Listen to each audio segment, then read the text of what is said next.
So yun guys, nag-strip na tayo ng paranormal activity at 3 AM challenge. The abandoned stories. Adventurer story.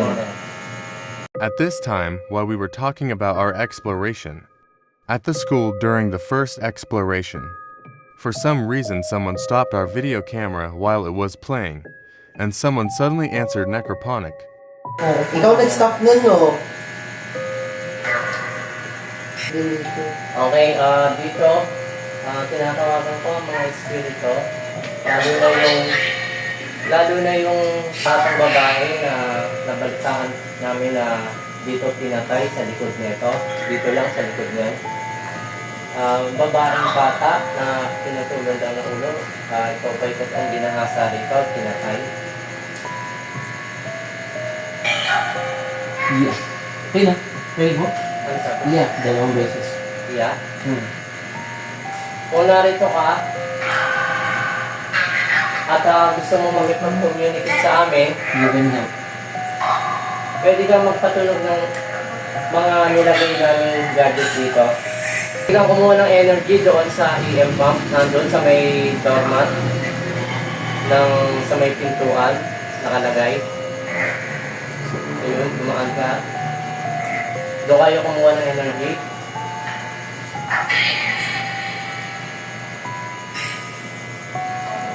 Ilan po kayo dito?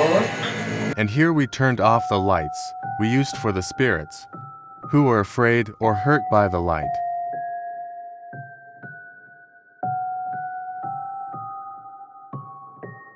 Hello, kung narito ka, pwede ka bang magparamdam sa amin? Pwede ka bang magparamdam ako? Sino yung espiritu narito, tinatawagan ko? Pwede nyo bang pailawin at patunugin ang mga equipments namin na nakaset up? Meron ba kaming kasama ngayon dito? At tinatawagan ko ang mga espiritong narito, kung meron man. Pwede ka ba makipag-communicate sa amin? Magpagalaw ka ng isang bagay dito. Tinagin pa kayo na dito nila sa gusto. May nawawalang nila sa nawawalan.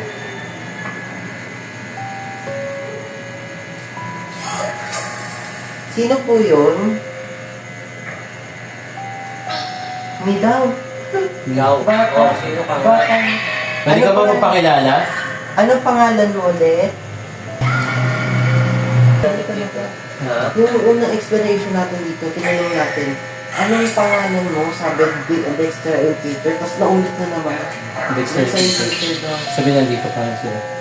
Sila pa rin yung nagpakilala na una namin daw. Sinabi dyan, Dexter and Peter. Tapos sa ang una dati. namin explanation dito ko wala. Ano din? May Dexter and Peter din. Ayun din. Sino yung bata na dito? Be! Nagagantahan ka ba sa stop toy na yan? Pwede mo ba siyang hawakan o lapitan? Oo ba? Hindi na nun. O, sige. Pwede mo hawakan ko sa Olay. Dumaka kay Olay. Pwede mo lumapit dito sa dala namin mga gadget. Ayun na. Yan yung babae yung umiiyak na. Paano mo ko sa'yo? Ikaw ba yung pinatay na estudyante rito? Ikaw ba yung Eileen na pinatay dito na estudyante? Anong grade yan? Ano ba? 6. May 6 na binanggit. May grade 6 na. Ano? Ano? Sinabi ba grade 6? Hindi nito na grade 6. 6 ang sinabi. Eileen. Plus 6. Ikaw ba yung Aileen? Tapos ngayon, nag-vlog yung ano ko. Yes! Yes. Yes.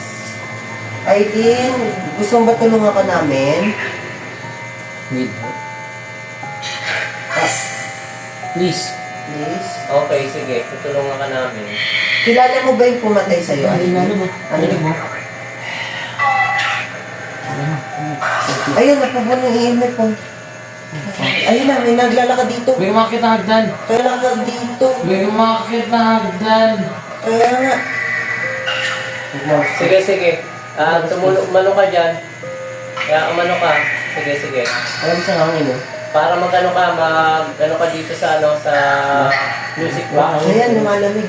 Aileen, ikaw yan. Oo, malamig ngayon, malamig. Aileen, ikaw yan. Oo. Maraming salamat. Gusto lang namin na malaman kung anong istorya mo. Aileen, ilang taon ka na? 12 daw. Sakto ba yung 12 sa grade 6? Grade 6. 12 years old. Ay, gusto mo bang bigyan ng hostisya yung pagkamatay mo? Yes. Daw. Pagalawin mo lang lahat ng gamit, patulugin mo, pailawin mo, may tumulog. Sige.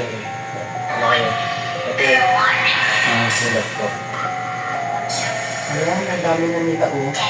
Hindi. May bata na rin. Yan, ang trivia ng school na to noon, isa sa mga dahilan kung bakit ito naging haunted, is dati itong sementeryo. So, bago pala itong mag-eskwelahan, Dati lang sa dating sementeryo. palayan muna, dating masukal to, dito tinatapon yung mga sinasalvage. Tapos naging sementeryo, inibag, naging eskwelahan. Hanggang ngayon, school. High school. Pero sabi kasi ng mga, kaya interested kami i-vlog to kasi sabi ng mga estudyante rito na yun nga daw, maraming guard na rin kasi ang nag-duty rito. Ngayon, ang kwento nila na nagtatanong sila sa teacher kinaumagaan, sasabihin nila, ma'am, may kinulong po ba kayong estudyante? Kasi may naririnig kami sa CR na umiiyak na bata kasi bukas yung rito tsaka ibilaw. Sabi ng teacher, hindi po, ba't po ako magkukulong ng estudyante? And this is where we are going to finish our paranormal investigation. It took us about 20 minutes to complete the session. So, I cut the other part of the video that is not needed. There are many people who want to participate in the Kamikate, so no one wants to move our things.